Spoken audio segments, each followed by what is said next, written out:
Hello and welcome to Anime Summary. Today we'll be exploring a comedy and romance shounen anime called Love After World Domination. The anime starts with what it seems to be a cute couple spending and enjoying their time together. This all ends when somebody shows up and they start acting like enemies. That's our introduction to the main stars of the show Fudou and Desumi, which live in different yet similar worlds. Fudou is nicknamed Red Gelato, the leader of the Gelato 5, a group dedicated to protecting Japan. On the other hand, Desumi is the Reaper Princess, one of the combatant leaders of Gecko, an evil secret society bent on world domination and considered Gelato 5's greatest foe. How did they end up dating, you may ask? Well, we'll start from the beginning. Red Gelato Fudou Aikawa is a fitness freak always working out. He is always training in his team's headquarters, living with Pink Gelato Haru, the newest and friendliest member, Blue Gelato Hayato, who only thinks about women, Yellow Gelato Misaki, the most well-rounded out of the bunch, and Green Gelato Daigo, whose main premise is being an edgelord. Gelato 5 is directed by Professor Big Gelato. He called a meeting to talk about the Reaper Princess, a very strong foe from the evil secret society, Gecko, and how she's been giving them trouble ever since she joined Gecko. They are stopped by an emergency. They leave to fight off Gecko and transform into their Gelato forms and fight with Culver and Bear, a moonlight soldier, which is the highest rank that one can get in Gecko, and Reaper Princess from the Princess series of Gecko. While the rest fight the bear, Red Gelato takes the Reaper Princess for a one-on-one duel with her. They are equally matched and impressed with the other's physical abilities. The bear is outnumbered and defeated. He calls in for a retreat. Their short-lived duel, however, leaves a big impact on Fudou and quickly falls in love with his biggest nemesis, the Reaper Princess. He thinks about her all day while training and explains to the professor what he's feeling, but he misunderstands the situation and tells Fudou in tears that he should go and confess his love immediately. Fudou calls the princess to an old abandoned factory. Thinking it's a duel, the princess joins, excited to face off Red Gelato. She gets surprised by his confession and his knowledge of her through social media. Reaper Princess Desumi feels more comfortable starting a secret relationship after they found out that they're both amateurs when it comes to romance. When in a fight, they always take each other on and leaving the premises of the brawl for what the others think is a duel, but it's actually a couple spending time together and bonding. They take their first picture together before being interrupted by Yellow Gelato. Luckily, Desumi plays dead just in time and fools Misaki in the news team, who want to interview Fudou after his so-called triumph in his battle against Desumi.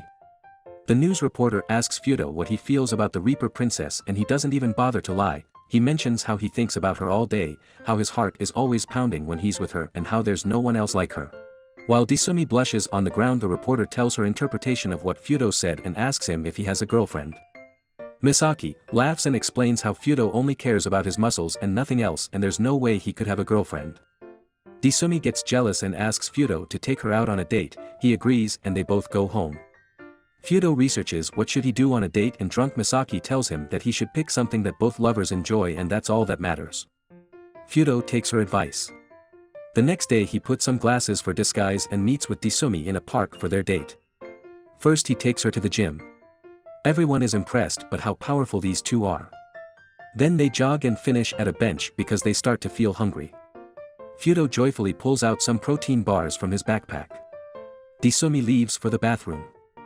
Fudou gets a call from Misaki and tells him to forget everything she said the other day, since he will most likely take her advice and foolishly wear his typical gym outfit and make a girl in normal date clothes, uncomfortable for intense physical activity, do just that, messing everything up.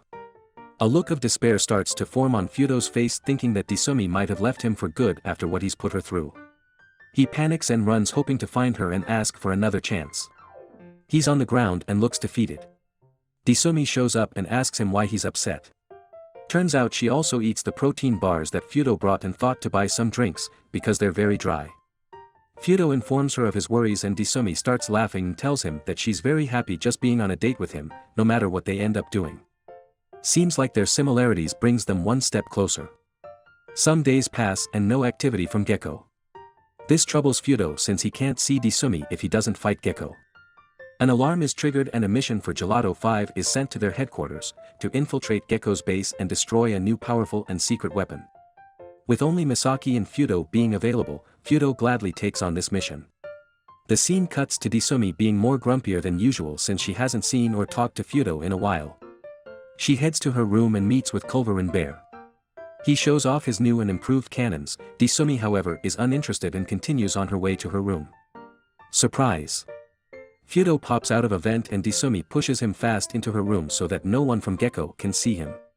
They spend some time together flirting and playing Uno when suddenly Culver and Bear walks into the room without knocking, and with lightning-fast reactions Desumi pushes Fudou and herself by accident into a locker. The space is very tight and the sound coming from the locker causes Culver and Bear to investigate, but just before he opens the locker Fudou pulls out Desumi's bra and gets her to have a heavy reaction, punching him into Culver and Bear, pushing and knocking him down, activating the cannons on his back, blowing part of Gecko's base and destroying his weapons in the aftermath of what happened, with Fudou fulfilling his mission in the process. What a long series of events. Desumi covers a scratch on Fudou with a patch from her purse, which Fudou quickly notices and compliments her on it. They share phone numbers and go home. Desumi tries to call him and Fudou's mother answers.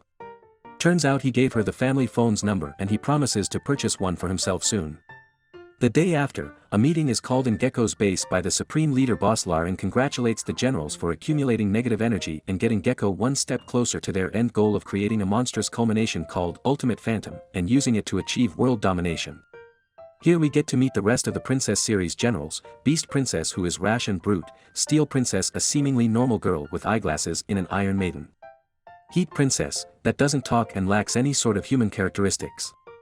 Bosslar asks for suggestions for what locations should they target next for more negative energy. Reaper Princess Desumi start to point out dating places so that she could spend her time there with Fudou while the others fight it out. Luckily for her, they agree that the amusement park should be filled with negative energy from all the helpless, unsuspecting humans. She tells Fudou and he is happy to hear it. Yellow Gelato Misaki notices that Fudou bought a cell phone and grows suspicious. Her and Haru proceed to spy on him patrolling in the park. Everything seems normal and Desumi engages the attack on the amusement park, leaving Culver and Bear to deal with Pink and Yellow Gelato. They go and enjoy their time together, hoping no one will suspect them. A new day has arrived and we find Desumi at her high school with some friends joking about relationships as they leave the premises of their school. They spot Fudou and Haru, chatting at a nearby cafe. Her friends call them a perfect couple and she understandably runs off upset. In the cafe, Haru wants to ask Fudou about a photo that she found from the park with him and a girl on a roller coaster. She suspects she's his girlfriend, but it takes her long enough to mention it to Fudou that he starts doing what he does best. Talk about bodybuilding and clearing her suspicion of him having a girlfriend. Their gelato devices ring and Gelato 5 arrives at yet another encounter with Culver and Bears and Desumi's squad. Unexpectedly to Fudou, Desumi doesn't hold back this time and notices that something's not right with her today. He gets beat up into an old building where no one can see them and takes the opportunity to ask her what's going on. She explains and Fudou tells her that he would never date anyone else and what she saw was just a meeting with his colleague Haru. Desumi knows that, but she is frustrated at the fact that she can't have a normal relationship in public and go to places together like him and Haru. And she starts thinking that maybe she is not good enough for him and that he should be with someone like her instead. He hugs her and comforts her by saying that there's no one else for him, besides her. They make up and start talking like they usually do. Culver and Bear's team loses once more and we find their chatter to be interrupted by Pink Gelato Haru. Fudou tries to come up with an explanation, however Haru says she heard everything from the start and walks off. Fudou imagines everything that could go wrong, but Haru seems to act like nothing happened for the rest of the day. He meets with Desumi at night in the park and mentions how they are both creeped out by her not doing anything. Desumi hears a random sound in the bush and sends Fudou to buy a drink. After he leaves, Haru shows herself and requests a duel with Desumi. She can't land one hit on Desumi and gets knocked out in an instant. Haru wakes up on the ground with Desumi next to her and tells her why she joined Gelato 5 and how a big part of the reason for it was due to her admiration for Fudou and her romantic interest in him. She was sad to find out that the enemy commander turned out to be his girlfriend, but she's happy that Desumi is someone she knows. Haru talks about how she was once saved by Desumi from some thugs and was also part of the inspiration for Haru to join Gelato 5 and fight off evil. Haru tells her that there's now a way she could break up their relationship after seeing Fudou being so happy with her. They both start crying. In the last scene, Fudou comes back to find Haru sleeping on the bench next to Desumi. Perhaps there really is a future where the relationship of these two can be accepted by the world. That's the end of this video. Thank you for staying till the end. If you enjoyed what you saw, give a like and subscribe to the channel, it helps out a lot. See you in the next video.